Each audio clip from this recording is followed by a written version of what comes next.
মশা নিধনে এবার মাঠে নামানো হচ্ছে সেনাবাহিনী। ঢাকা উত্তর সিটিতে ডেঙ্গু দমনে ওষুধের ছিটানো সহ সার্বিক কার্যক্রমও তদারকি করবে এই বাহিনী। একই সাথে সব ওয়ার্ডে বিনামূল্যে ডেঙ্গু শনাক্তকরণের ব্যবস্থা রাখছে ঢাকা উত্তর সিটি কর্পোরেশন।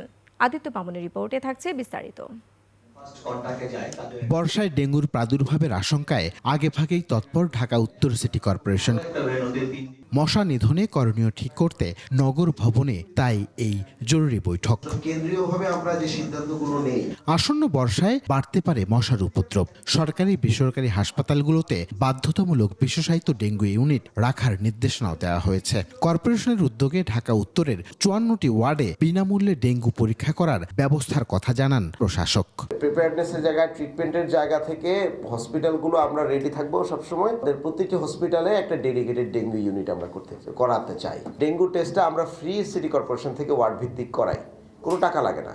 একই সাথে মশার প্রকোপ ঠেকাতে সেনাবাহিনীকে মাঠে নামানোর সিদ্ধান্তের কথাও জানান। মশা মারতে আমরা কামান দাগাচ্ছি, সেই কামান ঠিকমতো এখন যে কোনো ব্র্যান্ডের পুরাতন এসি বদলে নতুন ওয়ালটন এসিতে উপভোগ করুন 25% ছাড়। লাগানো হচ্ছে কিনা সেই জন্য আবার লোক নিয়োগ করছি, সেই লোক ঠিকমতো কাজ করছে কিনা সেই জন্য এখন আবার আর্মি নিয়োগ করছি।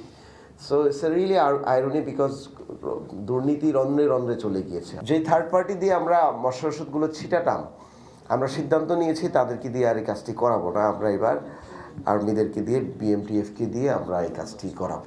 ডেঙ্গু সংক্রমণ রোধে 30 মের মধ্যে সব রাস্তার সংস্কার কাজ শেষ করার নির্দেশনা দেন তিনি। মোহাম্মদপুর বেড়িবাঁধ থেকে শুরু করে একদম তুরাগ নদী পর্যন্ত পুরো জায়গাটি কনস্ট্রাকশন সাইট।